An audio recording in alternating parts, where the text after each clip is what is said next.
And joining us tonight is John Yearwood. He is the global news editor at Politico. Appreciate you being here. The president late today expressed support of a ceasefire, but as Tom just said, that fell short of calling for an all-out truce. What role does the U.S. play right now in helping broker peace in that region? Well, thanks for having me on. The U.S. has a major role to play. The question is how much of his capital is President Biden willing to wager on the Middle East? As you know, he's been spending a lot of his time focusing on Asia, for example. The question is whether or not he wants to spend more time now trying to solve this issue. It seems from the statement that he made earlier today that he's getting more engaged. He's gone from a situation of calm coming to the Middle East to now talking about a ceasefire. So that's an important step that he took today. And today, the president of Turkey said that President Biden has bloody hands because of his support of Israel. How will the White House's response to all this impact relations in other countries across that region? Well, that's a good question. The situation with Turkey, particularly, as you probably know, Turkey is still pretty upset at Biden for agreeing to recognize the 1915 Armenian genocide. So Erdogan has been mad at Biden for a while.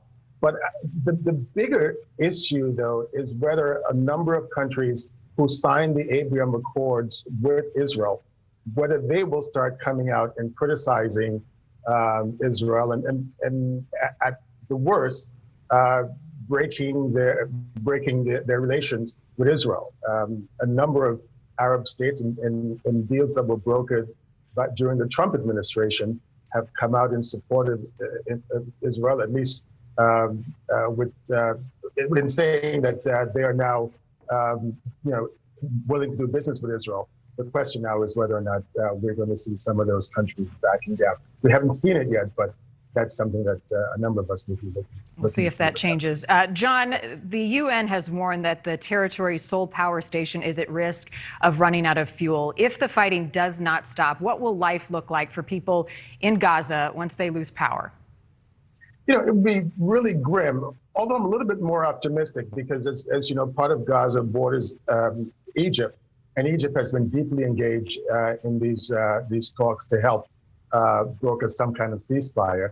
And Israel has come to the support and aid of Gaza in the past and Hamas and people in the Gaza Strip. So my sense is that Egypt will allow some fuel to get coming in from Egypt before it gets to the point where there's absolutely no power there.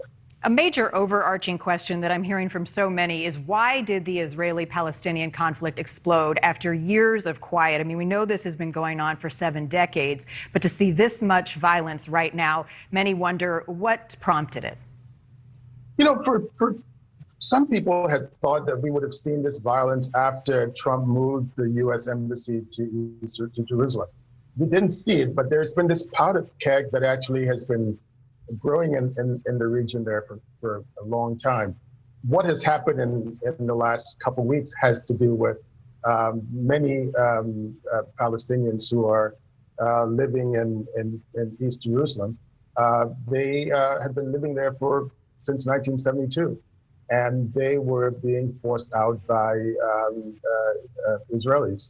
And after at the end of the holy month of Ramadan, one of the celebrations, there were a number of, fight back and forth between the settlers and the Palestinians who lived there. And as a result, because of that, it sort of blew up. And since then, we have seen Hamas firing rockets into Israel and Israel responding by into the West Bank, and into Gaza. Devastating and deadly conflict That is getting worse by the day. And new tonight, John, House Foreign Affairs Committee Chair sending a letter to the president requesting a delay of about $735 million in precision-guided missiles to Israel. So the situation gets even more interesting, and we will continue to follow it closely. Appreciate your time. Thank you.